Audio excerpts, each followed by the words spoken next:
Sveiki, sveiki.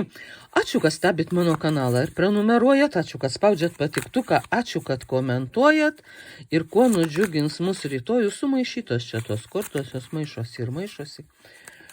Tai per daug ir aš čia nedirbsiu 4 jums įsirinkti. O, viena jau guli pati. Na gerai, ir šitą, kad jaučia. Kartais jos pačios save parodo ir mes turim su tuo skaitytis. Ir čia pentaklių tūzas. Toks didelių pinigų tūzas. Tai gali būti jau ir taip dideli pinigai, ir gali būti kažkokie nauji dideli pinigai.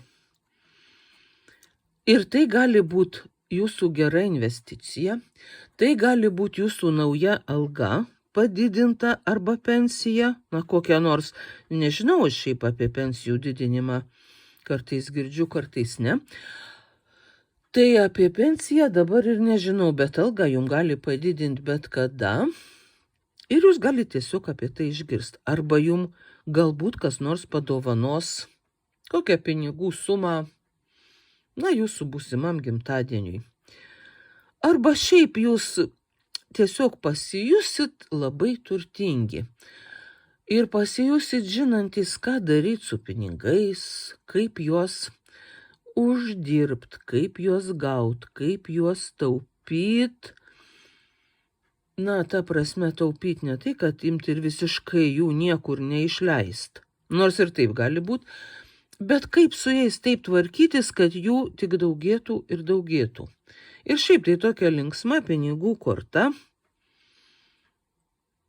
O, kaip tik šiandien draugė tokia man sako, aplinkiniai mano, kad aš labai turtinga. O aš ir neprieštarauju. Tai va. Labai linksmas posakis ir jūs niekada neprieštaraukit, jeigu kas nors laikys jūs turtingais. Niekaip nesakykit, ne, aš neturiu pinigų. Jūs turit pinigų ir jų vis daugėja. Ir šita korta tai tik įrodo. Ir žinoma, kad tai jūs džiugina. Taip. Na, čia yra tokia truputėlį maišatis, truputėlį painiava. Tokia situacija, kai jums adrenalinas sugrįžta į kraują ir jūs turite išspręsti visokių ginčių ir visokių reikalų ir visokių net gal kovų. Jūs gal turėsit apginti savo nuomonę. Gal norėsit ją apginti, jūs galite ir nenorėt, bet jūs tikriausiai norėsit. Ir greičiausiai jūs norėsit truputėlį pakovot. Na, kartais mes imam ir norim pakovot. Už savo teises, už savo nuomonę, už savo dar ką nors. Galbūt jums kas nors nepakankamai gerai kokią paslaugą atliko ir jūs skambinat ir aiškinatės. Karštai, jausmingai, taip pakeltų balsu, su įsitikinimu, kad čia jums turi būti arba sugrąžinti pinigai, arba ta paslauga, atimta ir padaryta taip, kaip turi būti. Tai nenuobodi diena.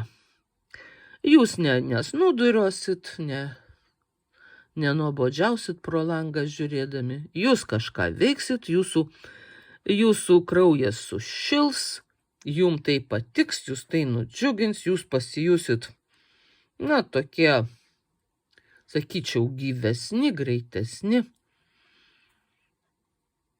Ir viskas. Gal ką nors ir pamiršau, bet esmė yra tokia.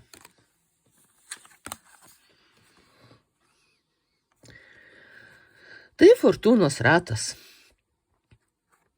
Tai rytoj jūs gausit daugybę šansų visokiem geriem dalykam, visokiom gerom idėjom, kokiam nors gerom nuolaidom, kitiem visokiem patogiem ir maloniem dalykam. Jūs tik turit prisiminti ir to šanso nepraleist.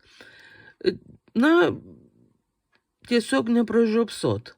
Arba gali būti ir taip, kad jūs net ir visiškai nesuksit apie tai galvos ir jum ateis kokia nors ypatinga sėkmė. Arba jum visą dieną seksis viskas nuo ryto iki vakaro.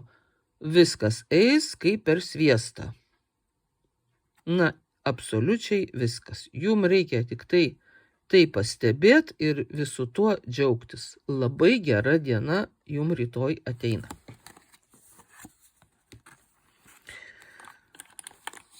Ai, tai čia ta korta, kur pati buvo iškritus. O, kažkam jinai iškrito. O gal ir man. Jau gulėjo ant stalo. Tai va, taip visi ir pasidžiaugsim. Gerai, einam prie 4. Tai gerų naujų naujienų korta. Tokia energinga.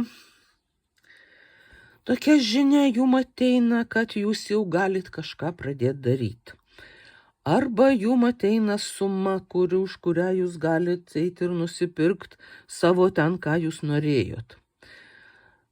Arba šiaip jum kils ūpas pabėgioti rytais, kada jau atšalo, bet jūs energijos turit, iš pradžių parabėgat, susišylat, o paskui jau darot kitokius darbus. Tai linksmos jaunatviškos energijos diena. Tai tiesiog nenuobodi diena, kai jūs visur spėjat, jūs viską nuveikiat, jūs visur turit leidimus ir, ir pasižiūrėkit, toks grakštumas ir lydi jūs visą dieną. Jūs einat, mėgaujatės savo darbais, mėgaujatės savo veikla, mėgaujatės patys savim ir viskas jums sekasi taip pat. Ir labai linksma, ir tai jūs labai džiugina. Ir daugiau neturiu ko pridurti. Na, tikrai linksmai atrodanti situacija.